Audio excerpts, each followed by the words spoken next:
नमस्ते, मी गणेश खडकर एज्युकल्चरमध्ये तुमचं स्वागत करतो. आपण करंट अल्गोरिदम ही जी युट्यूब सिरीज सुरू केलेली आहे त्याचा हेतू हा आहे की येणाऱ्या वर्षभरात जे जे काही पॉईंटवर आपल्याला क्वेश्चन विचारले जाऊ शकतात ते पॉईंट आणि त्या पॉईंटच्या अनुषंगाने परीक्षेच्या भिमुख जी माहिती आहे परीक्षा भिमुख ती आपल्याला कव्हर करणं. तसंच आज आपण एक नवीन टॉपिक घेऊन आलेलो आहोत G7 म्हणजे ग्रुप ऑफ 7. ठीक आहे.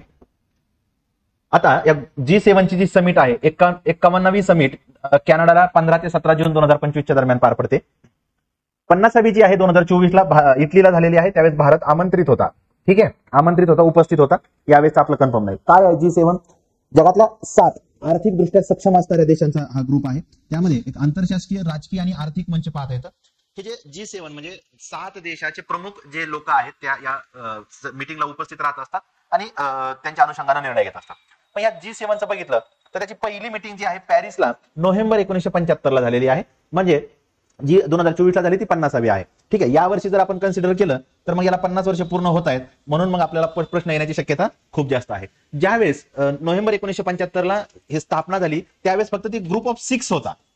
कोणते देश होते त्यावेळेस? USA, UK, France, Italy, Japan आणि वेस्टर्न जर्मनी. ईस्ट आणि वेस्ट जर्मनी त्यावेळेचा वाद होता. नंतर जर्मनीचं युनिफिकेशन झालेलं आपल्याला पाहता येतं. हे 6 देश होते. सुरुवातीला स्थापनेच्या वेळेस 6 देश होते, हे लक्षात ठेवा. आता इथं मी तुम्हाला मुद्दाम एक इमेज दिलेली आहे. G7 हे G7 मधले देश आहेत. Germany, UK, France, Canada, USA, Italy आणि आशिया मधला फक्त जपान आहे. पूर्वी हा जो ग्रुप आहे G8 नावाने ओळखला जायचा. त्यावेळेस त्याच्यात रशियाचा समावेश होता. परंतु 2014 ला रशियानं क्रिमियावर आक्रमण केल्यामुळे रशियाचं सदस्यत्व रद्द केलं आणि हा G8 चा ग्रुप G7 झालेला आहे. आणि G20 मध्ये हे तर 8 देश आहेत परंतु हे 12 पण देश आहेत. ठीक आहे. G20 चे पण बघून ठेवा. ही इमेज मला जास्त इन्क्लुझिव्ह वाटली म्हणून मी ती घेतलेली आहे. काय उद्देशाने हे G7 चा स्थापन झाली होती? तर 1973-74 ला जो ऑइल शॉक बसला होता ओपेक नेशनच्या जे काही वाद चालला होता त्याच्या पार्श्वभूमीवर मग ते आर्थिक स्थैर्य स्थापन करता यावं या हेतून या ग्रुपची स्थापना झालेली. 1976 ला कॅनडा सहभागी झाला आणि त्या ग्रुपचं नाव G7 झालं.